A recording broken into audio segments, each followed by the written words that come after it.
Ito na siguro ang maiituring na pinakamasamang record na naitala ni Draymond Green sa buong karera niya. Noong nakaraang araw natalo ang Warriors sa Memphis Grizzlies sa score na 144-93 na literal na 51 points ang tambak. Bukod sa debut game ni Dennis Schroeder na hindi naging maganda at sa naging worst game ni Stephen Curry.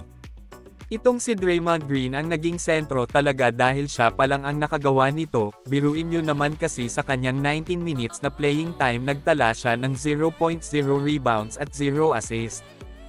Hindi makapaniwala ang lahat sa nangyari, dahil nga 4-time NBA champion at isa sa maaasahan para sa Warriors ngunit ganon ang nangyari, grabe talaga ang nangyari sa laro ni Draymond Green na siya pa lang ang nakagawa, nagtala siya ng -42 sa plus-minus. At iyon ay isang bagong NBA record sa kasaysayan, sa katunayan wala pang manlalaro sa kasaysayan ang nagtala na ganon na -42 sa plus-minus, si Draymond Green pa lang na nagtala ng -42 sa plus-minus sa kanyang 19 minutes na playing time na 0.0 rebounds at 0 assist.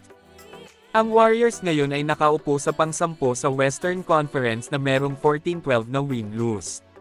Ang pagdagdag ni Dennis Schroeder sa kanila ay pinaniniwalaan na makakatulong ito sa kanila ng malaki, aabangan natin yan sa mga susunod na laban ng Warriors kung magkatotoo ba.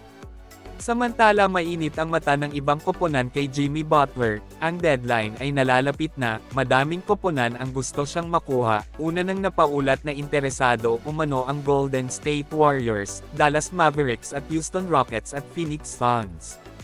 Ngunit sa bawat araw na lumilipas tila maraming koponan ang naglabas ng interest para kay Jimmy Butler na nais siyang kunin upang idagdag sa kanilang kulang na nakikita. At ayon sa mga source interesado umano ang San Antonio Spurs at OKC Thunder at Los Angeles Lakers para kay Jimmy Butler.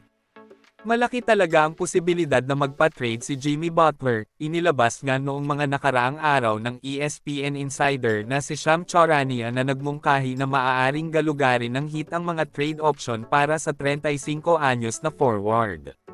Sa ngayon ang nakikita na best landing ni Jimmy Butler itong OKC Thunder na binubuo ng mga batang core na sina Shai Gilgeous-Alexander at Jalen Williams at Chet Holmgren.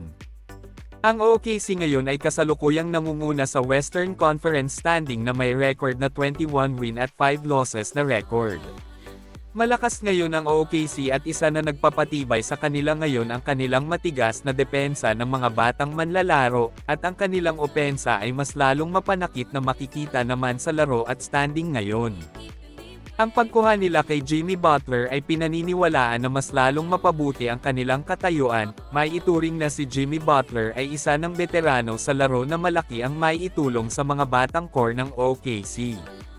Bukod sa OKC Thunder, malaki din ang posibilidad na mapunta si Jimmy Butler sa San Antonio Spurs, at ayon sa mga source handang ibigay ng San Antonio Spurs sa isang trade ang kanilang mga asset.